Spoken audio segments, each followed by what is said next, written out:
Position. C'est quoi la position? C'est comme cela que l'on a l'habitude de parler chez nous ici au Mboa. Et oui, dans notre beau pays, on a l'habitude de parler de position.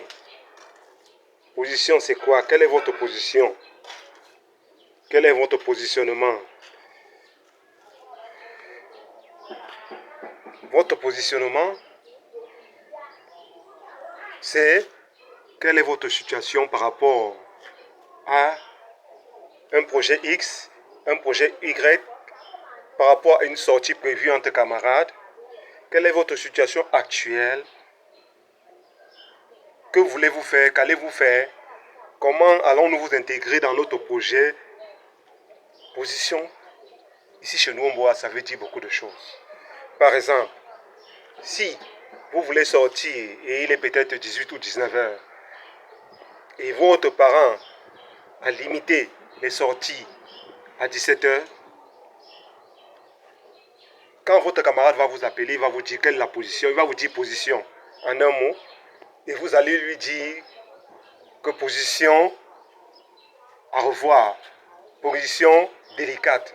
Vous allez faire des signes pour lui montrer que la position est impossible pour l'instant. Vous allez lui faire des signes pour dire qu'il faut revenir plus tard, il faut se repositionner à plus tard. Vous allez lui faire des signes pour lui faire savoir que actuellement la position est délicate, mais dans une heure cela pourra se faire. En lui faisant par exemple un signe comme cela et dire de revenir par exemple plus tard. Vous comprenez? Il y a beaucoup de manières de dire. Pour ceux qui sont habitués à taffer, à prendre des choses fortes, cigarettes, stupéfiants et autres, quand ils veulent se rencontrer, ils se font des jeux de regard. Parfois, quand l'un dit à l'autre position, ils font des signes et ils comprennent directement qu'il faut se retrouver à tel endroit ou tel autre endroit. Position, l'on peut aussi l'employer ce mot quand il faut parler de surveillance. Par exemple, pour ceux qui sont habitués toujours à prendre des stupéfiants, quand ils voient les agents de sécurité, la police et autres services d'antigans venir, ils vont dire position. Et l'autre va lui faire des signes pour lui faire savoir que les antigans, les agents de sécurité sont à 50 mètres, 500 mètres, etc. Position veut dire beaucoup de choses. Par exemple, quand vous avez un marché à faire au niveau académique, quand on dit position, ça veut dire à quel est l'état d'avancement de ce projet académique, de ce projet que nous sommes en train de faire ensemble. Et à vous de lui dire, la position est peut-être délicate, la position est intermédiaire, la position est moyenne, la position est avancée. Nous sommes à tel niveau d'avancement du projet, nous sommes à tel niveau et il nous reste à faire ceci où nous avons une position quasi parfaite, nous avons achevé le projet et il manque juste la présentation. Position, ça veut dire beaucoup de choses. Maintenant, quand on parle du marketing, quand on revient au niveau de la famille, au niveau de l'entrepreneuriat, au niveau du positionnement en ligne, la position c'est quoi? C'est d'abord éviter certaines erreurs. C'est d'abord éviter certaines erreurs. Ne pas copier de manière pâle ce que les gens font sur Internet. Ne pas pasticher directement, paraphraser tout en utilisant les IA à tort et à travers. Ne pas recopier complètement le contenu d'une personne et le transposer avec les IA en substituant juste votre nom ou votre label et dire que vous êtes en train de faire un travail sur Internet. La position, c'est quoi à ce niveau? La position, ça peut aussi être éviter les erreurs stratégiques de marketing, de branding. Aujourd'hui, vous êtes sur telle couleur, et demain, vous êtes sur telle couleur. On ne sait pas exactement quelle est votre identité remarquable, quel est votre visuel, quelle est votre identité visuelle, quel est votre positionnement stratégique. La position, c'est aussi quoi? La position, c'est savoir fidéliser ses clients et éviter les erreurs de confusion, surtout pour ceux qui ont des newsletters. Ils font des confusions entre le marketing heureux, le marketing tape à l'œil et une stratégie de construction d'une audience. Quelle est même la stratégie que vous avez implémentée dès le départ? Est-ce une stratégie de construction d'une audience à long terme?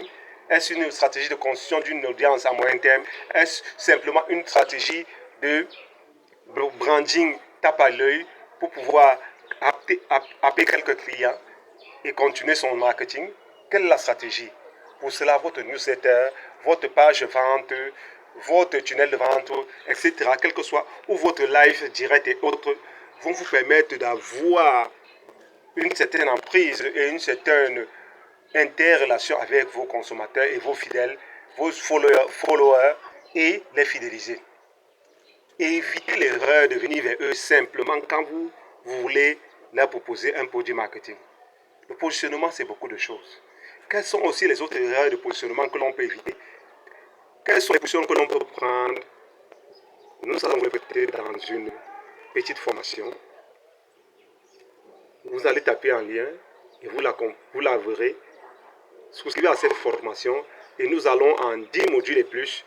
Vous avez plusieurs bonus, vous montrer comment vous positionner en ligne pour faire un branding de qualité et imposer votre image, votre entreprise comme une entreprise winner, comme une entreprise rentable. Position, c'est aussi quoi?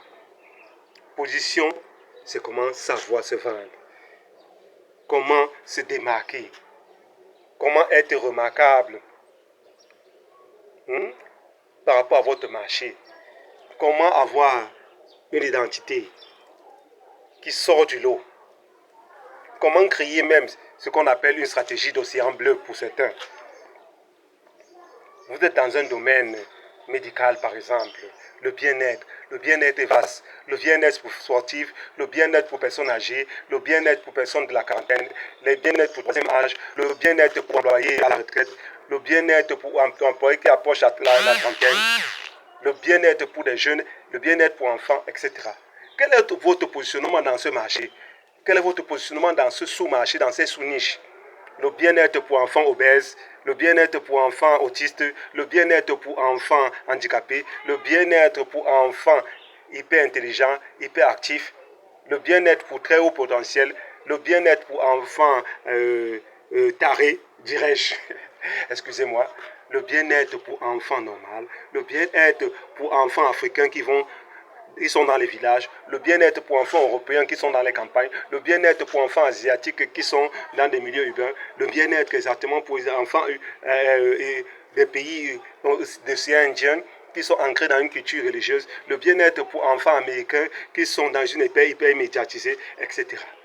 Le bien-être pour personnes en mobilité réduite, le bien-être pour personnes psychologiquement attardées ou bien vivant avec des déficiences. Votre positionnement, comment allez-vous le faire? Allez-vous les rendre de manière hyper précise, hyper spécialisée, hyper pointue? Nous allons voir aborder cela dans la formation et dans d'autres vidéos. Pour l'instant, il faut éviter les erreurs de pasticher et de répéter ce qui se fait ailleurs et de faire un mauvais positionnement, c'est-à-dire un positionnement trop large ou un positionnement hyper pointu et qui ne tient pas compte de votre contexte. Par exemple, si nous sommes en entreprise et que vous faites dans l'agriculture ou bien que vous faites dans les énergies renouvelables, comment allez-vous vous positionner, par exemple, les énergies renouvelables pour des villes d'hyper consommation et modernes comme Douala ou Yaoundé? Je prends l'exemple du Cameroun. En ce moment-là, il faudra avoir une orientation hyper spécifique et hyper ciblée, bien ciblée par rapport aux personnages, à votre cible principale pour pouvoir la toucher. Car par exemple, dans ces villes-là, ce positionnement risque d'être délicat par rapport aux campagnes ou bien à des milieux plus ensoleillés ou des milieux qui ont moins accès à l'électricité où ces énergies seraient les bienvenues. Le positionnement. Quelle est votre position? Suivez-nous, rejoignez-nous dans la formation et ensemble, nous allons apprendre à construire votre stratégie, à mieux vous positionner pour devenir une marque, une identité remarquable, une marque winner, une marque qui vend, une marque qui s'impose à long terme. Positionnez-vous.